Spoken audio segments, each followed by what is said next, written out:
I wanted to hear your thoughts on this because me do my personal study. Um, I kind of tried to narrow it down to two teachings, and just straight up asking the pastors and teachers. So just to hear your thoughts. I asked them, "What do you believe on white privilege and systemic racism?" Because I tend Oh to yeah. find those two as the most forming in your theology, and they'll consume the gospel and they'll replace total depravity, original sin. So now Oh the yeah, yeah, yeah. so now, because if you switch the problem with mankind, that will determine the solution. So if you believe this is the problem, social justice Good is a point. solution. So I don't know if Excellent. yeah, I just wanted to hear, what your thoughts on that were. That's a really excellent point, actually.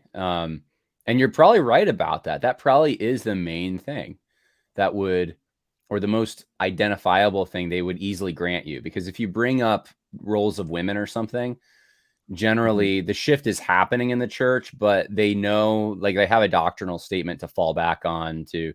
They don't think that they're risking much by telling you that they believe in systemic racism. Usually, like, that's not a big, like, there's not like a lot of red flags there for them. So, if you buy into, I think what you just said, the problems, generally that dictates the solution. So Yeah. if the problem is disparities that exist, then the solutions are going to be redistribution, right? Yep. So, like, it might be redistribution of privilege. It might be redistribution of platforming. It might be diversifying your elder board or your theological library. It might be changing in some of the art. It might be diversifying your music at the church. Like, there could be a lot of ways in which they're doing this reallocation in their mind. And so it's not biblical, obviously, though. You're not going to find that in scripture anywhere, that we have to, first of all, that a disparity must necessarily be addressed, or that it's a bad thing. And then secondly, that the way we address it is by by cutting other people's cultures down, or taking their money, things like this. So yeah, that's like a classic social justice, worldly social justice logic being applied.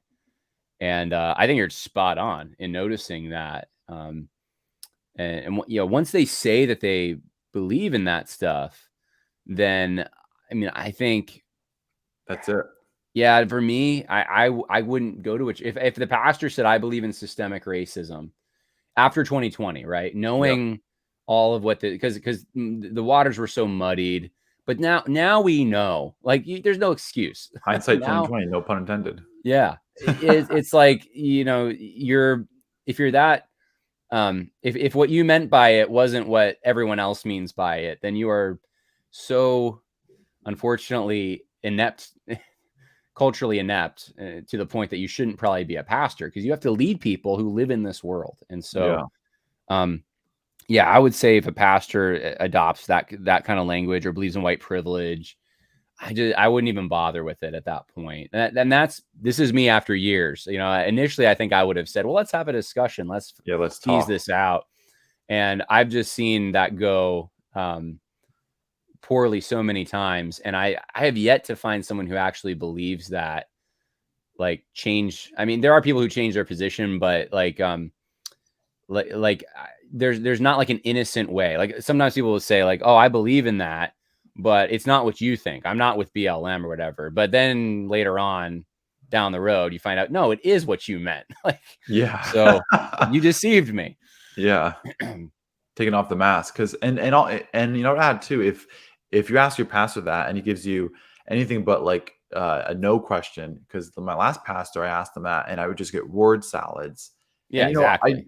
I tried staying, I did, I didn't want to just leave right away. I want to try to seek reformation. If not, you separate, you seek separation. But again, it was just word salads. And then I went to another church, asked him the same question, and his response was absolutely not. So I think can be a good way to for our audience, if you want to find a good church and find out where they stand, you can ask them those good questions. And if they give you word salads, leave. But if they say clear, direct, absolutely not, or anything like that, you're probably at a good church, or you're at a better church than those other people. Oh yeah.